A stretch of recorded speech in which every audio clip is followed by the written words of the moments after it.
The story begins in the year 1235. We are shown a Christian town, where many people have gathered near a bridge. 3 women are about to be executed. They have been accused of practicing black magic and worshipping the devil. This was a time when women were punished for such accusations. Soldiers put ropes around their necks. The priest, holding an old book, tells them that if they confess their sins, their souls will be forgiven. One of the women, crying loudly and begging for her life, says, "Yes, I admit that I worship the devil and tried to practice black magic." Another woman says, "I only prepared and sent medicines. I never practiced black magic." Quote. But the third woman is unafraid. She looks at the priest and declares, "You will burn in hell." After this, the 3 women are hanged and their bodies are immersed in water. Everyone present begins to leave. Then the priest tells the soldiers, "We can't leave them like this. We must retrieve these bodies so I can purify their souls by reciting a spell from my old book." Quote. But the soldiers say, they won't come back to life, and leave. The priest knew about the curse. That's why, at night, he single-handedly pulls the bodies out of the water one by one, chanting a spell over them, attempting to purify them. The second body reacts slightly and calms down. But when he's about to retrieve the third body, the weight of the body is so great that the priest himself falls into the water. As he tries to get out of the water, someone pulls his leg under. He comes up to see the third girl come back to life, burn his book with her powers as a devil, and hang the priest from the same bridge.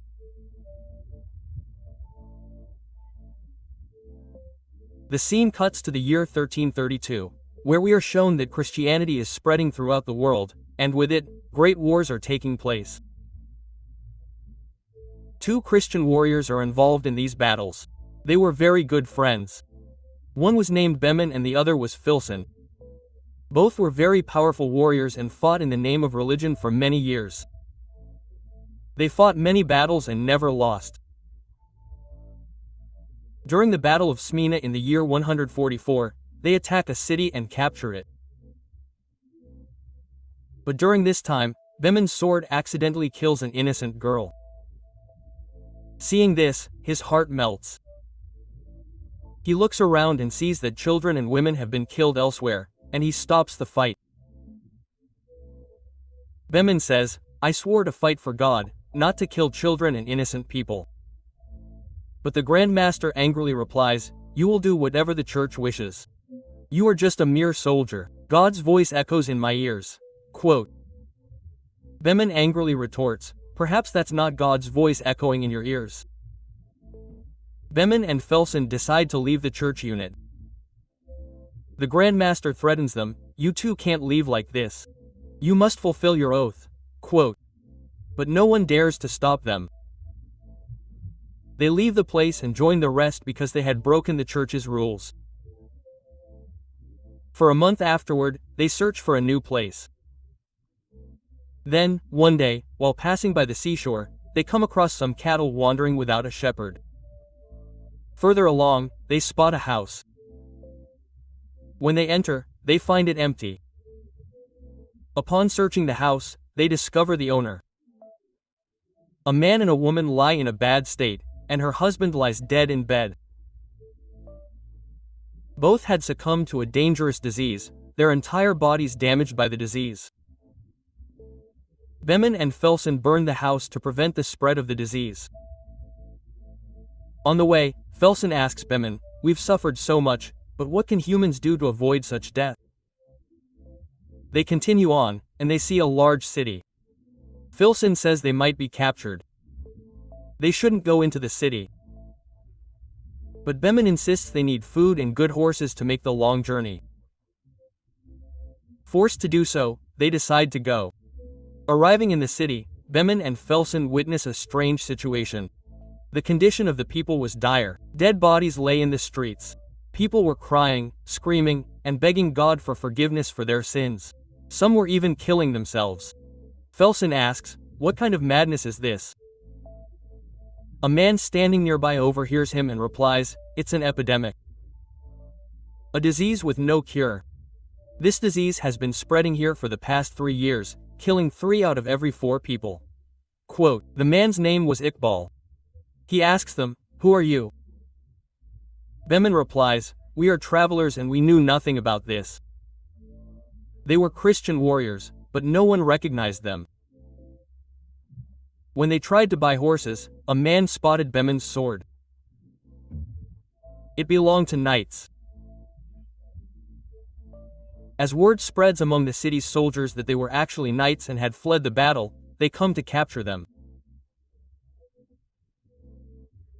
Bemin and Felson fight them, but ultimately surrender. Instead of being imprisoned, they are brought to the king by Pist. The king, too, had fallen victim to the disease and was bedridden.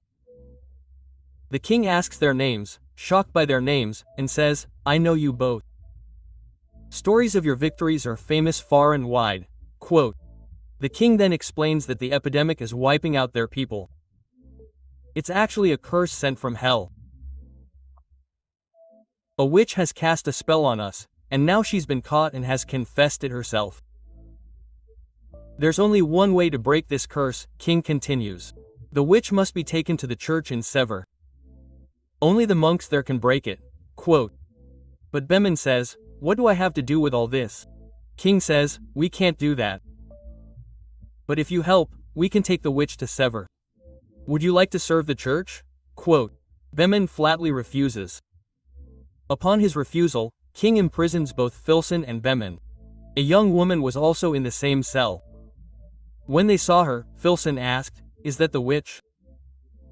Bemin replied, "She doesn't look like a witch at all." That night, Bemin had a nightmare in which he was killing an innocent woman.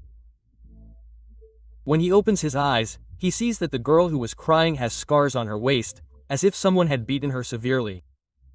Seeing this, Bemin changes his mind. He decides to go on this mission not for the church, but for the girl, to save her life. The next day, he meets the priest and says, "We will help you, but this girl must be brought to justice and all the charges against us must be cleared." A renowned soldier and the priest join them on this journey. The priest has a map. But it's a long journey, and it passes through the hills where the church is located. Bemin and Felson can't rely on the map alone. So they look for someone who has been there before and returned, someone who remembers the route. The priest takes them to an imprisoned man who was arrested for fraud. Bemin offers him a deal. "If you take us to Sevres, the charges against you will be dropped." He agreed. Now they set off on their journey. Accompanying them were the priest, a soldier, and a guide. They were to take the girl in a carriage made of bars. When they went into the dungeon to get her, she attacked them. But Felson knocked him unconscious and they took her away. As they left the city, the king of the city also died. As they walked, the man who was guiding them, watching the girl, asked the priest if she could deceive them.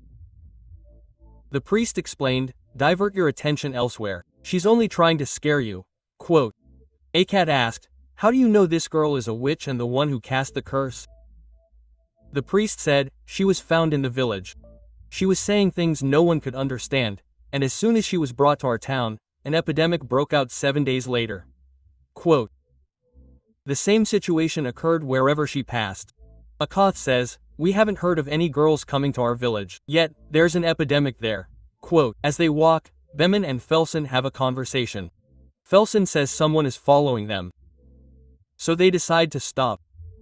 When they do, they catch him. Bemin removes his mask, and the priest reveals that he's a servant working for the king. His name is Kay. Bemin says, "It's best you leave." But Kay says, "No, I want to go with you. I want to serve you all. In return, you'll make me a knight." Quote, Felson laughs at him. But then, a short while later, a fight ensues, in which, while he can't defeat Felson, he gives him a brave fight. Bemin is impressed by this and accepts him on this journey. Ko praises the battles fought by Bemin and Filson. When Bemin goes to give the girl food and a blanket, she tells him, "You're not like everyone else. You're a good person." Quote. Then she asks, "What will happen to me in the morning?" Bemin replies, "Justice will be done." Then the girl tells him a story. In our village, a girl was accused of black magic. People filled her pockets with stones and drowned her in water. They said, if this woman drowns, she's a human being, and if she doesn't, she's a witch. When she didn't drown, they burned her alive. Quote. Bemin reassures her, "Nothing like that will happen to you." And she points to the priest. Bemin asks, "Did the priest hurt you?" The girl nods, "Yes." When Bemin returns, the priest asks, "What did he say to you?" Bemin says, "Why do you want to know?" The priest tells her, "Don't tell him your secrets, don't trust him. He's very cunning." Quote. She can make us fight each other. Then they stop in the forest to spend the night. The priest tells everyone that they must be on guard, so Akat is the first to guard. He was looking at the girl. A few hours later, when the priest comes to her, Akat says, "This girl looks like my daughter to me." Hearing this, the girl becomes sad. As Akat is about to leave, she starts crying. She says, "Don't leave me alone with this priest." Akat asks, "Why are you afraid of him?" Just then, the girl grabs Akat. As the priest comes forward to save her, the girl injures the priest's hand, takes the key from his neck, and runs away. Hearing the noise, Bem, Felson and Kay arrive. They ask the priest what happened. The priest tells them that the girl ran away. They all go to a nearby village to find her. An epidemic has broken out there too. There aren't many people there, and those who are there are sick. Then, the girl tries to use her powers. As she pushes Akant alone, she makes a sound like his daughter, which makes Akant think that she is like his daughter. He moves towards her, so Kay thinks that perhaps he is moving to kill him. He extends his sword and because of this Akant dies. Seeing this, Kay gets very scared and repeatedly says, "What have I done? They were not stopping. I told them many times but they were moving towards me calling me Miramira." Meanwhile, that girl is also found. She cries, "Don't take me back. I had to run away because he was mean to me." Quote. In fact, he meant for her death, and everyone is deeply saddened. The next morning, the girl is recaptured in the carriage, and they resume their journey to Sever. But before leaving, the priest tells Bemin and the others not to share their private matters with the witch, as she might use them against them. Last night, Akatha was talking about his daughter, and the witch overheard it, and now see the consequences. As they continue, they stop in front of an old rope and wooden bridge. A man says, "I came here many years ago. This bridge was in good condition then. But now it's very weak. Crossing it will be dangerous, especially with such a heavy carriage." Quote. Nevertheless, they decide to cross the bridge, tying the carriage to the rope and slowly pushing it forward. Meanwhile, the bridge begins to break, and Kay falls. He narrowly escapes death, but the girl saves his life. Somehow they cross the bridge. But just as they reach the other side, the bridge collapses completely. After crossing the bridge, they enter a dangerous forest, where the path is completely invisible. Forced to do so, they decide to spend the night in the forest. At night, Kay goes to the girl and thanks her for saving his life on the bridge. But just then, Bemin arrives. The girl begins to converse with Bemin, making him suspicious. Bemin awakens in the middle of the night, having had a nightmare. Upon waking, he sees a man standing near the carriage with a weapon. Bemin is shocked to see him and says, "We'll all be killed because of him. Kill him, get rid of him, no one will stop us." Quote. Just then, Filson arrives and snatches the weapon from the man's hand. At that moment, the girl, listening to their conversation, suddenly starts howling like a wolf. Before anyone can react, wolves attack them. At first, they all confront the wolves and kill them. But they realize that many more wolves are heading towards them. So they all decide to flee. But while fleeing, one of their companions becomes a victim and they are unable to save him. This deeply saddens Bemin. The next morning, he decides to kill the girl. But the priest intervenes and says, "I won't let you do this." Bemin pushes him away. Just then, Filson arrives and tells Bemin, "The destination is near. We're already there." Quote. Bemin changes his mind and continues his journey towards the church.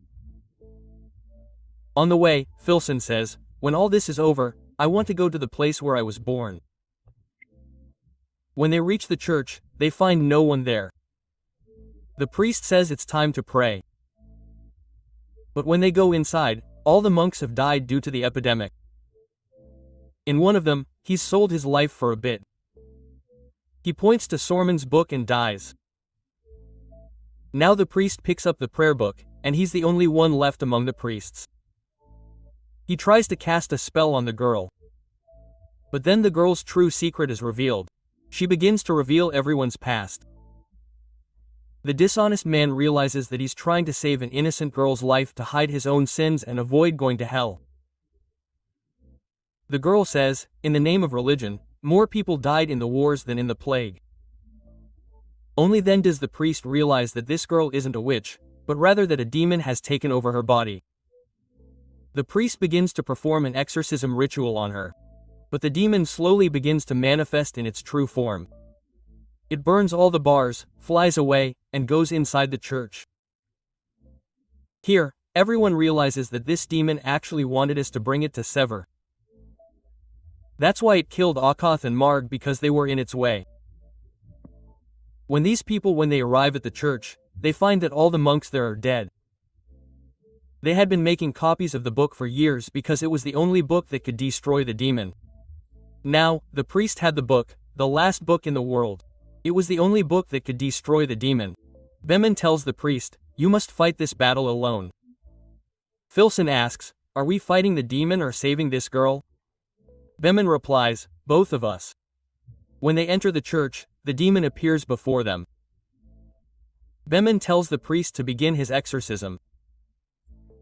The demon uses his powers and begins lifting objects into the air and throwing them at them.